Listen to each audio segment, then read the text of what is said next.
Goa night club के अग्निकांड के जिम्मेदार नाइट क्लब के मालिक लूथरा ब्रदर्स, जिनको इस घटना के बाद जेल में होना चाहिए था, लेकिन जेल तो छोड़िए, वो तो अब भारत में भी नहीं है। वो भारत से बहुत दूर थाईलैंड के फुकेट में है। चर्चा तो ये भी है कि थाईलैंड से अब वह दुबई पहुंच चुके हैं। आप और ज्यादा हैरान तब हो जाएंगे जब आपको पता चलेगा कि सौरव और गौरव लूथरा घटना के फौरन बाद रात के अंधेरे में जिस फ्लाइट से देश छोड़कर भागे, वह इंडिगो एयरलाइंस की फ्लाइट थी, जिसकी बीते एक हफ्ते में 10,000 से ज्यादा फ्लाइट कैंसिल हो चुके हैं। एक आम लोगों के एयरपोर्ट पर धक्के खाने का दर्जनों वीडियो सोशल मीडिया पर वायरल है। तो वहीं दूसरी तरफ लूथरा ब्रदर्स के लिए इंडिगो की फ्लाइट उड़ान भरने के लिए एकदम तैयार खड़ी थी।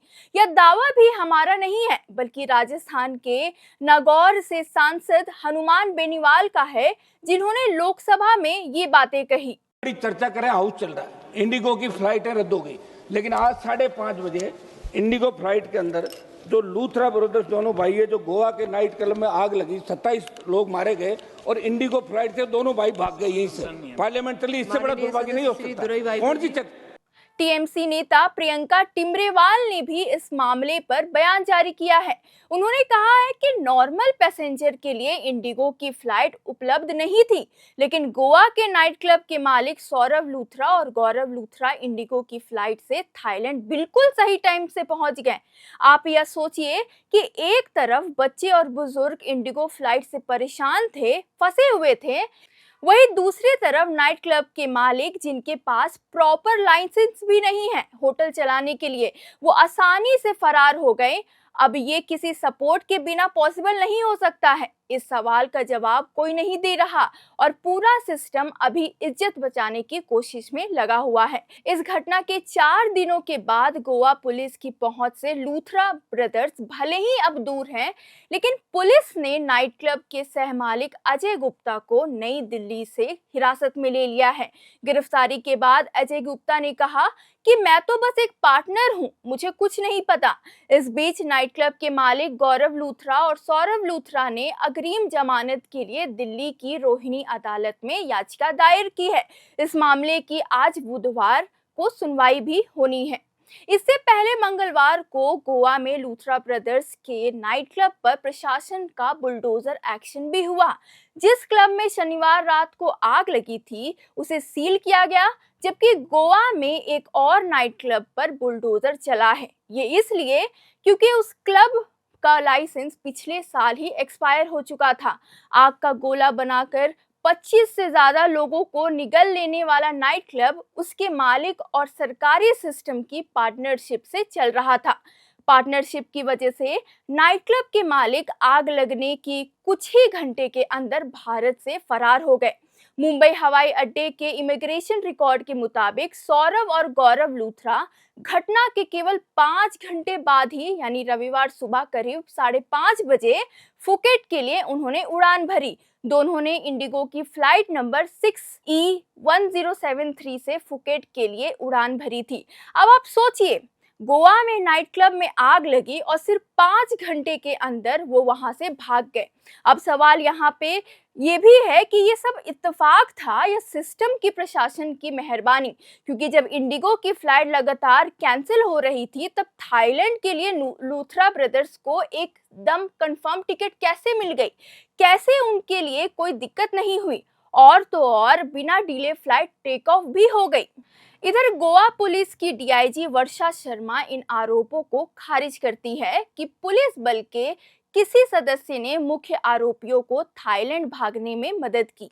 जब उनसे पूछा गया कि क्या पुलिस बल के भीतर से किसी ने लूथरा ब्रदर्स को सूचना दी थी, तो उन्होंने बताया कि उन्हें संदेह है कि रोमियो के मैनेजरों ने घटना के तुरंत बाद मालिकों को सूचित किया होगा। उन्होंने कहा कि जैसे ही हमें कॉल मिला, उसी समय उन्हें भी कॉल मिला होगा और अपराध की गंभीरता को देखते हुए उन्होंने भागने का रास्ता चुना होगा।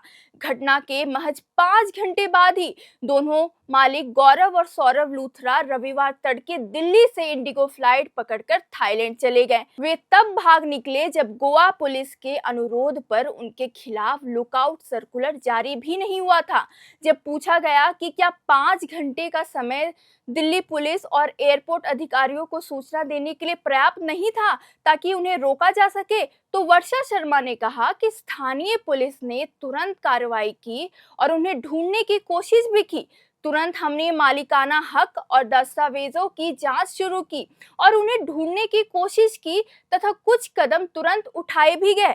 वरिष्ठ पुलिस अधिकारी ने कहा कि एलओसी जारी करने से लेकर ब्लू कॉर्नर नोटिस तक हम उन्हें वापस लाने की दिशा में सही कदम उठा रहे हैं।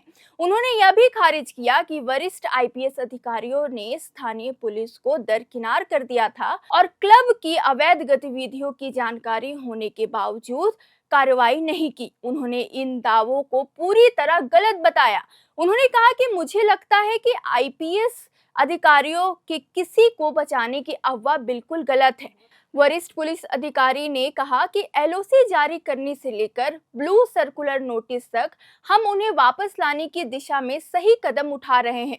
उन्होंने यह भी खारिज किया कि वरिष्ठ आईपीएस अधिकारियों ने स्थानीय पुलिस को दरकिनार कर दिया था और क्लब की अवैध गतिविधियों की जानकारी होने के बावजूद कार्रवाई नहीं की।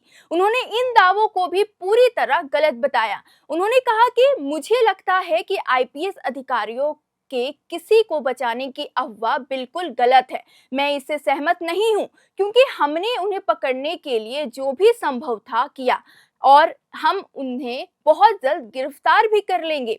अब फिलहाल सीबीआई के इंटरपोल डिवीजन से संपर्क कर दोनों की तलाश तेज कर दी है और लूथरा ब्रदर्स के खिलाफ ब्लू सर्कुलर नोटिस जारी करने का आदेश भी दिया है। इस नोटिस के जरिए लूथरा ब्रदर्स की लोकेशन और गतिविधियों की जानकारी जुटाने की कोशिश भी जारी है। कुल मिलाकर इस पूरे मामले में गोवा नाइट क्लब आग त्रासदी ने प्रशासनिक लापरवाही, सिस्टम की कमजोरियों और जिम्मेदार अधिकारियों की कार्यप्रणाली पर गंभीर सवाल खड़े कर दिए हैं।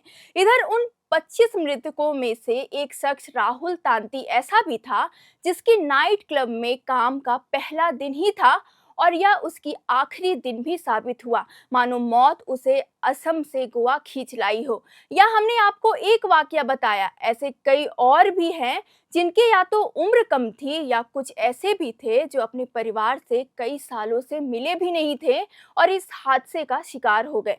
लूथरा ब्रदर्स के देश से भाग जाने के बाद इस मामले की जांच और भी जटिल हो गई। प्रशासन दावा कर रहा है कि समय की कमी और घटनाक्रम के कारण उन्हें रोकना संभव नहीं हो पाया, जबकि राजनीतिक दल और पीड़ित पक्ष इसे सिस्टम की नाकामी बता रहे हैं। फिलहाल एलओसी, ब्लू सर्कुलर नोटिस और इंटरपोल की मदद से दोनों आरोपियों का पता लगाने की प्रक्रिया जारी है। बाकी इस पर जैसे जैसे अपडेट आएंगे इसको लेकर हम आपको बताते रहेंगे। बाकी इस खबर पर आपकी क्या राय है कमेंट बॉक्स पर लिख कर बताएं और आपको क्या लगता है इस मामले में सरकार का कितना हाथ है और इंडिगो से क्या वाकई में ये जो हादसा है वो जुड़ा हुआ है। बाकी वीडियो को लाइक करें, चैनल को सब्सक्राइब करें और देश विदेश की खबरों के लिए देखते रहे एयर नाउ।